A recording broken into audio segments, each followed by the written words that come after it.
गांव से बाहर जाते हैं। बद्री कहता है, बड़ा निर्दयी निकला सुखिया लाला।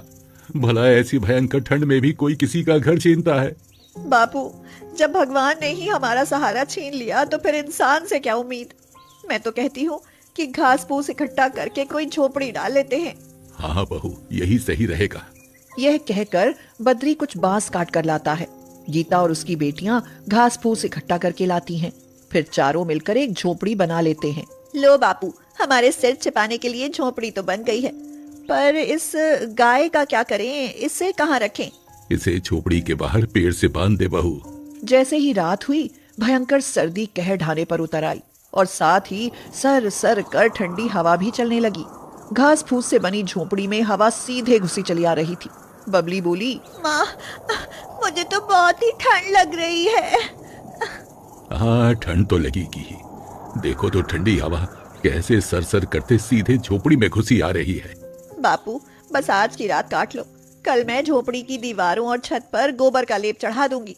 गोबर से सारे छेद भर जाएंगे तो हवा अंदर नहीं आ पाएगी। हाँ, ये भी ठीक रहेगा बहू। अगले दिन बद्री, गीता और उसकी दोनों बेटियां अपनी गाय का गोबर इकट्ठा करती हैं और सब गांव में घूम घूम कर गोबर इकट्ठा करके लाते हैं। इस तरह बहुत सारा गोबर इकट्ठा हो जाता है और फिर गीता गोबर में कुछ मिट्टी और पानी मिलाकर गाढ़ा घोल बनाती है। गीता उस घोल को झोपड़ी की दीवारों पर लगाती है। इस काम में उसकी दोनों बेटियां बबली और कमली भी उसका हाथ बटाती हैं। लो मेरी बच्चियों, झोपड़ी की दीवारों पर तो लेप लग गया, बस अब इसकी छत ही बची है। थोड़ा गोबर और इकट्ठा करना पड़ेगा। तो क्या हुआ बहू, चलो कुछ गोबर और इकट्ठा कर लाते हैं। वे चारों फिर से गांव से गोबर इकट्ठा करके लाते हैं और गीता बड़ी ही लगन से फिर गोबर का घोल बनाती है और छत पर भी लेप चढ़ा देती है। इस तरह उनका बहुत ही बढ़िया गोबर घर बनकर तैयार हो जाता है। बद्री अपना गोबर घर को देखकर फूला नहीं समाता और कहता है, अरे वाह बहू, तूने तो कमाल का गोबर घर बना दिया बेटी। अब सर्दी हमें छू भी ना पाएगी। बबली बोली, माँ, हमारा गोबर घर तो सच में ही सुंदर बना है। कमली ने कहा, माँ, अब तो मुझे सर्दी से कांपना भी नहीं पड़ेगा। फिर जैसे ही रात होती है, वे सब अपने गोबर घर में चैन की नींद सो पाते हैं। गोबर घर अंदर से काफी गर्म था क्योंकि अब उसमें हवा घुस नहीं पा रही थी, मगर उनकी गाय अब भी बाहर सर्दी से कांप रही थी। इसीलिए लेटे लेटे अचानक ही गीता को जब अपनी गाय का ख्याल आया तो वह झट से उठ खड़ी हुई। बद्री ने पूछा, क्या हुआ बेटी, ऐसे अचानक क्यों उठ गई? बापू, ऐसी भयंकर सर्दी में हमारी गाय पर क्या बीत रही होगी। वह बेचारी तो ठंड से कांप रही होगी। मैं तो कहता हूँ उसे भी अपने गोबर घर के अंदर ले आओ। आखिर वो भी तो हमारे ही परिवार का हिस्सा है। गीता ने गोबर घर तो बना लिया था, मगर फिर भी उसके मन में कुछ नया करने की हलचल थी।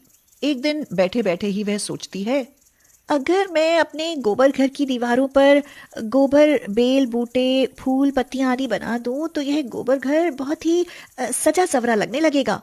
यही सोचकर गीता अपनी गाय का गोबर इकट्ठा कर उस गोबर के इस्तेमाल से घर की दीवारों पर तरह तरह की फूल, पत्तियां, पक्षी और बेल बूटे बनाती है। उनके बनते ही गोबर घर सच में ही बहुत सुंदर दिखने लगता है। बबली कहती है, माँ, अब तो हमारा गोबर घर कोठी बंगले से भी सुंदर लग रहा है। बहू, तुम्हारी कलाकारी देखकर मन खुश हो गया। तुम तो कमाल की कलाकार निकली। धीरे धीरे गीता के गोबर घर की चर्चा पूरे गांव में होने लगती है और दूर दूर से लोग उसके गोबर घर को देखने के लिए आने लगते हैं। रमन बोला, वाह जी वाह, कैसा सुंदर गोबर घर है। क्यों ना हम भी गीता से ऐसे गोबर घर बनवाएं? क्यों गीता भाभी, हमारे लिए भी ऐसे घर बनाओगी? हाँ, जरूर बनाऊंगी। गीता के यह कहते ही गांव के सारे गरीब गोबर इकट्ठा करने में लग जाते हैं। गीता उनकी मदद से सबके लिए गोबर घर बनाती है।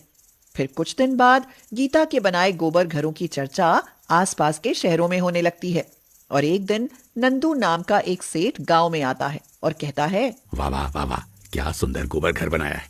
What a unique piece of art. ऐसे घर तो कला का बेहतरीन नमूना है। नंदू सेठ गीता के बनाए गोबर घर देखकर इतना प्रसन्न होता है कि सीधे गीता से मिलने उसके घर पहुंच जाता है और पूछता है, क्या आप ही गीता हैं? जी कहिए सेठ, मैं ही गीता हूँ। देखिए, मैं एक रिसोर्ट बना रहा हूँ, इसलिए आपसे रिक्वेस्ट है कि आप मेरे लिए 100 गोबर घर बनाएं।